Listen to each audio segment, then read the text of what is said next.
Welcome to Shaner'S Rant. It's a Sunday and it's raining like crazy. And I just finished doing a Shaner'S Sunday. It's where I read scripture, and man, it was a doozy. My Google machine kept talking through me reading scripture, so it was a train wreck. And anyways, I don't know what I'm doing anymore. But, oh, there we go. There it is. So, back to my normal podcasting thing that I do. I got a lot of stuff to get through. Probably, better get started and just shut up. Hello, Mario for the North. Let's get you going here. Alright, got you going. Carney got busted bad. Let's give it a listen. I'm going to show you guys what hypocrisy looks like.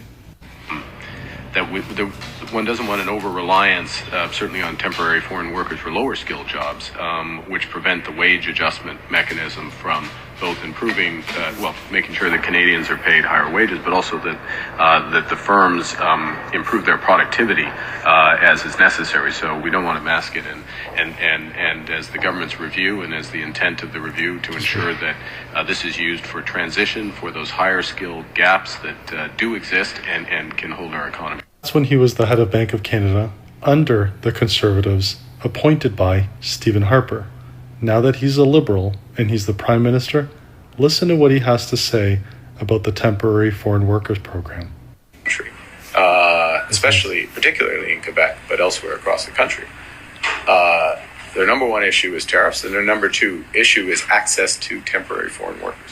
He's now defending the temporary foreign workers program, all because the Conservative Party under Pierre Poilievre called for it to be completely abolished.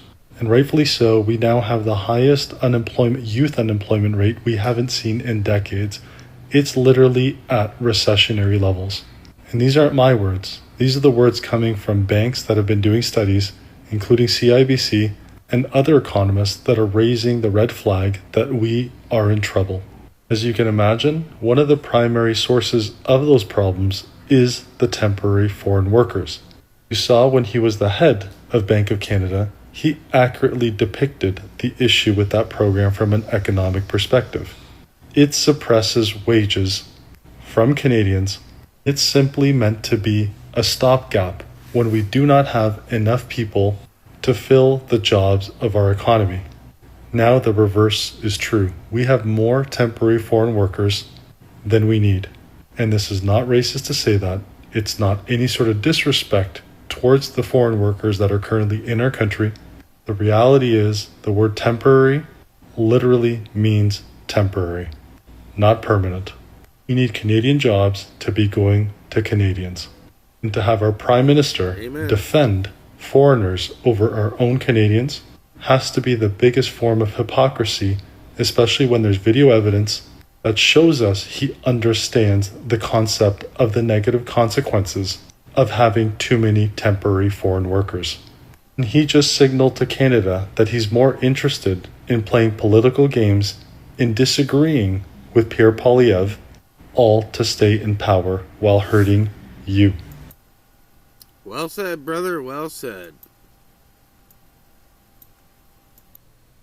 Moving on, Miss Jasmine Lane. The real headline here is the fact that a decade of climate policy was built on a promise that Ottawa was never going to keep. Net zero by 2030, then 2050, clean electricity regulations, heat pumps, the emissions cap on oil and gas, the industrial carbon price, consumer carbon price, all of it sold to Canadians as the price to pay. It's non-negotiable, and we are good moral citizens if we just comply. And who was it that really paid the cost of this social experiment that Mark Carney and people of his ilk decided to take and use Canadian lives, livelihoods, and prosperity as the pawns on their board? Canadians did. We all did. You remember back in 2017, Justin Trudeau stood in a room and told the LNG industry that there was no business case for LNG.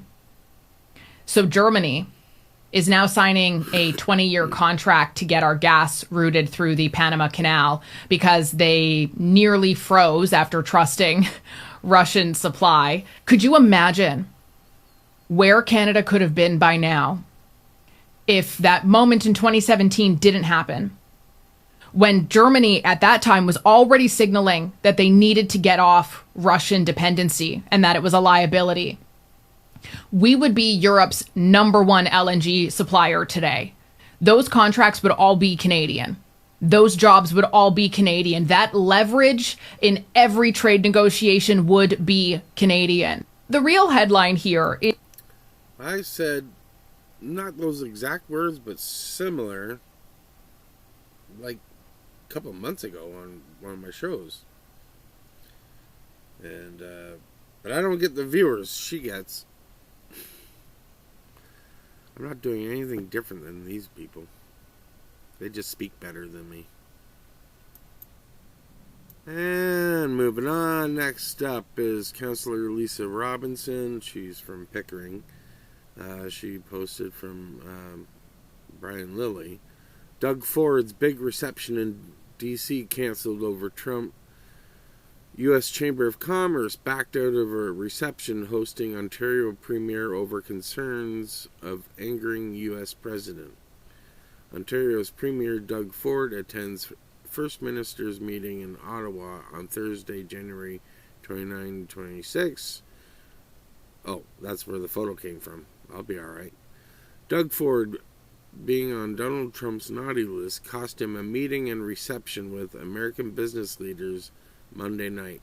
A planned reception hosted by the U.S. Chamber of Commerce and its board chair, Ross Perot Jr., was abruptly canceled. Looks good on you, pal. You blew it. You did this to yourself and to the rest of us. Thank you. And we're back and we're moving on. And got a video from Michelle Ferreri. Actually, I've got a few from her, and I'll admit I'm infatuated with this lady. Just the same as I was with, who did I just show? Miss Jasmine LAINE. Easy on the eyes, and smart, so smart. And I think now that she's not in an MP anymore, she's free to say whatever the hell she wants, and she's a spitfire. Oh my goodness, I love her. Okay, can we all just take a minute to call it out? I know the people who know, but let's just take a second to call out the hypocrisy of the inclusive kind left. So Elon Musk literally has transformed space research. He's literally colonizing another planet, okay? He has Asperger's. He's on the autism spectrum. He learns differently, okay? That's a pretty big inspiration to a kid who doesn't fit in or learns differently. Isn't it? Isn't it? The guy became the first ever trillionaire today because he opened up his SpaceX stock to the general public, which, by the way, the teacher's pension is going to make billions of dollars from, but I digress. And the Globe and Mail's article is this: why and how to hate Elon Musk. But we really care about being inclusive. Like, make it make sense. You know, these people love to build somebody up, rip them down, and just, I just can't with these people. Okay. So, I didn't know it, but she was the MP for Peterborough and the Kawarthas. Man, had I known that, I would have moved there. Just kidding. And we're back. Man, I had to go get some warmer clothes on. I refused to put the heater on.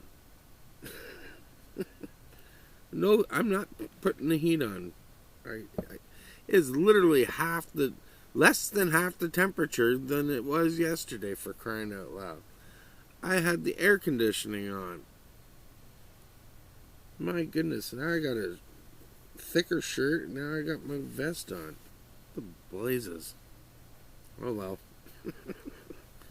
Anyways, stop chuckling because I'm just about to get into something serious. This is Shannon STUBBS. I think she's an MP? I really don't know. Hold on. All right, sounds good. Sorry, I just put it on pause and had to ask my Google machine. Alexa, can you repeat that last bit of information? Shannon STUBBS is the Shadow Minister for Energy and Natural Resources for the Conservative Party. And where is she an MP for? Shannon STUBBS currently serves as the Shadow Minister for Natural Resources for the Conservative Party. She's also the Vice Chair of the Standing Committee on Natural Resources in the 45th Parliament. Want to know more about what her Vice Chair role involves with that committee? Yes, please. As Vice Chair of the Standing Committee on Natural Resources, Shannon STUBBS oversees committee operations and helps guide discussions about Canada's natural resource sector. She works with other committee members to review the Department of Natural Resources budget, operations, and legislation. STUBBS advocates for her Lakeland constituents while supporting policies that make Canada more self-reliant in natural resources. Want to know about some of the specific natural resources legislation she's been involved with recently? No, thank you. No problem at all. Anyways, this is a serious video. Behind every headline, sensationalized news story, or true crime show about some notorious killer who captured national attention is a victim, someone who had a life, dreams, and a future. And they also had a family and friends, loved ones now forced to carry that loss and that trauma forever. That's why real justice is so important. Nothing can ever replace the death of a loved one, but even in just a small way, justice can be there for those families. It delivers accountability, it appropriately recognizes the seriousness of the crime, and it ensures that the people responsible face punishment that reflects the devastation and the harm they caused. That's why, like I'm sure the majority of Canadians do too, I believe monstrous murderers who steal the lives of innocent victims should stay behind bars for life in the most punishing conditions. Because to end the life of someone is to also saddle the people still here with a life sentence of grief and questions, not to mention a pervasive and diminishing sense of safety throughout Canada. Under the Liberals, Canadians, and frankly Conservatives, which we have fought at every step, have been horrified to see headlines that monsters like Paul Bernardo and Luke Magnotta have been moved from maximum security prisons to medium security facilities that have fewer restrictions, more freedom of movement, and less intensive supervision. And each time this has happened under the Liberals, we found out that ministers and politicians knew. That's dead wrong. That's why I proudly supported Bill C-232 from my Conservative colleague MP Tony Baldinelli that would have required inmates who had been found to be dangerous offenders or those convicted of more than one first-degree murder to be sent to and kept in maximum security prisons for life.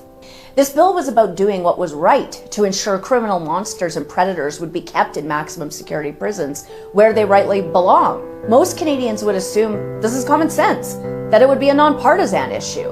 But in a shocking betrayal to victims, this week, the Liberals voted against this Conservative bill to keep the worst murderers and violent offenders in maximum security prisons. Bill C-232 would have demonstrated the deserved compassion and justice to victims of crime and their loved ones who are forced to live with a lifetime of pain and suffering caused by those who commit these unspeakable crimes.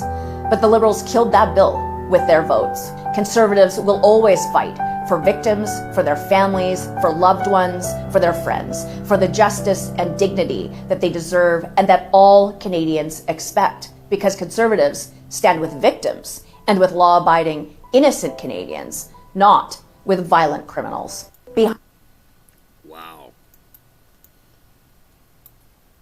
I didn't even hear about that this week, but you know what? I really have not paid a whole lot of attention to what was going on in the House of Commons, but because so much goes on, you can't keep up with every single thing that goes on, right? But that's incredible.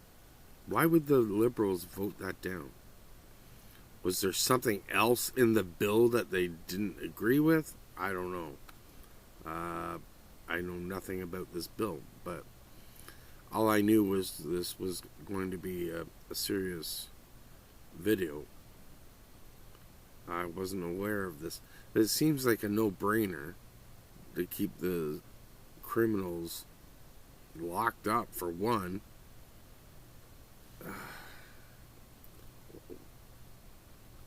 It makes no sense.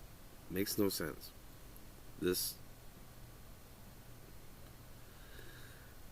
But I'm stuck on words. This is why I don't make it as a podcaster. Sorry, I just paused to light another cigarette. But I'm not one of the smart ones out there that can think on the fly. I was doing better with the older episodes when I was making notes for myself in advance, but it would take all day long to make up these notes, so I couldn't invest that much time and equity into a show that 5 people watch.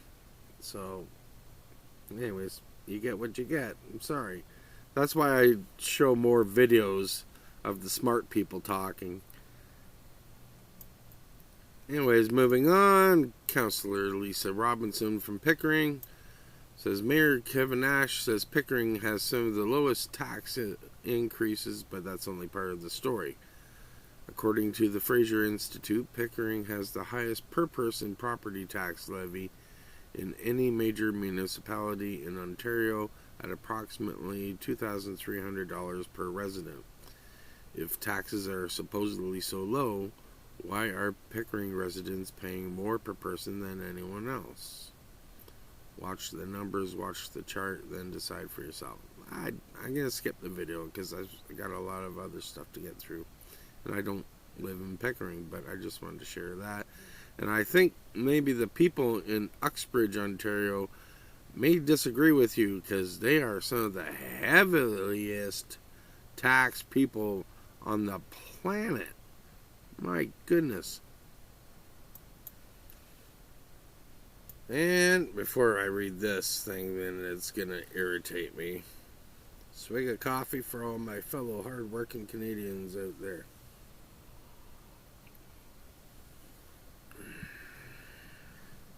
Man, I have had so much coffee today, but this is decaf. Alright, this next post is I don't understand. Carney Liberal Foreign Minister Anita Anand just announced that Canadian taxpayers will be sending another $100 million to Palestine in addition to $400 million already sent to them. Why? Why in the hell are we sending money to them? I thought we were allies with Israel. But no, we recognize Palestine. Okay, so let's read this. Breaking. And this was on June 12th, so I'm 2 days late on this. Anita Anand just announced she's sending another $100 million of your money overseas. The Liberals say the funding comes as humanitarian crisis in Gaza continues to intensify and conditions in the West Bank deteriorate and Israel's settlement expansion is rising extremist settler violence. I didn't read that worth a damn. Meanwhile, back in Canada, the country the Liberals are supposed to be governing, the bucket of cash... I gotta start this over again. I'm sorry. Meanwhile, back in Canada, the country the Liberals are supposed to be governing, the bucket of cash the Palestinians comes amid Carney recession. Exactly. As Canadians become poorer, Mark Carney is sending your cash overseas. What in the name of... I just finished doing my scripture podcast, so I'm really trying not to swear or use the Lord's name in vain. So, exactly. Whether we're technical recession, whatever, things are not good here, folks. They're not the greatest. People are struggling. We have our own issues here. I'm sorry for all the problems in Gaza. I couldn't tell you who's right or wrong anymore between Israel and Palestine. I think it's pretty stupid that they just can't get along at this point. It's 2026. Move on. Just stop your bullshit. Stop killing each other. It's stupid. Just stupid.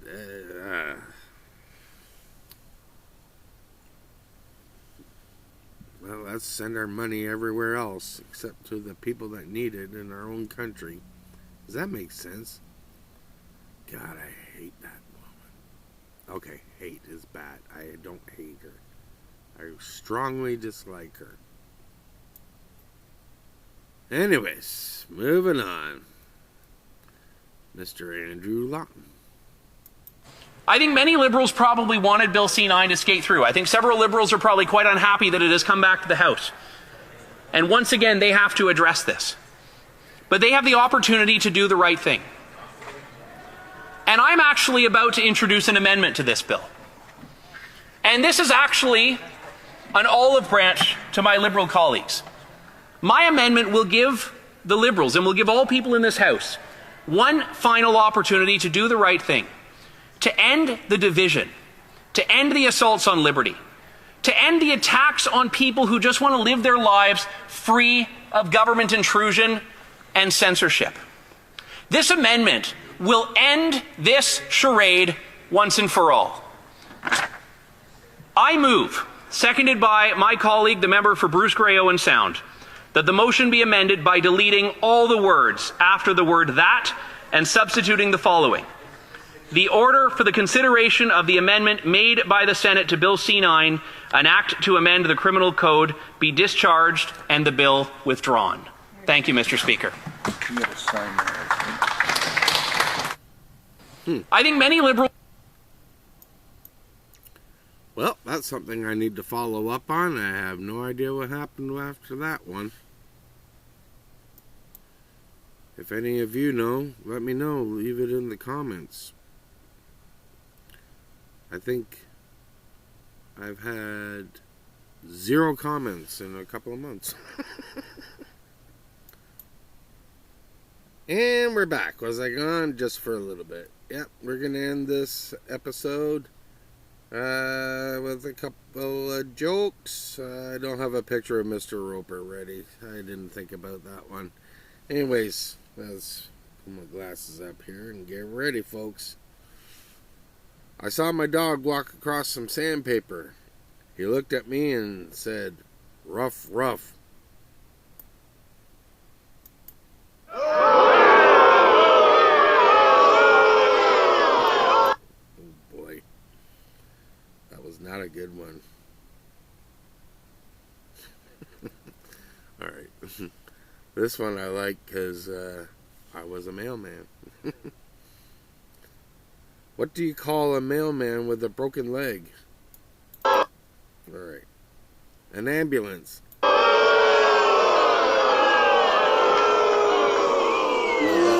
you suck! Yes, I do.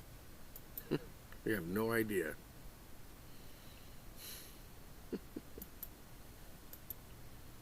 Anyways, thank you very much for spending time with me. I hope you learned something. I sure did.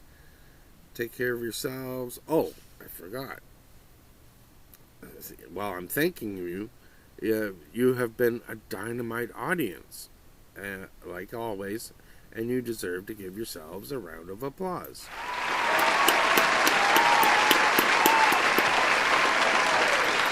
Absolutely, yes. We upgraded the sound effect this time.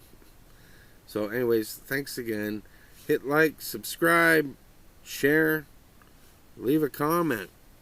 Let me know what you like about these train wrecks of episodes that I do. And take care of yourselves. Take care of each other. God bless and all that jazz. We'll see you on the next episode, because I'm probably going to do another one today. 3 podcasts in a day. It is a real rainy day, isn't it? Bye.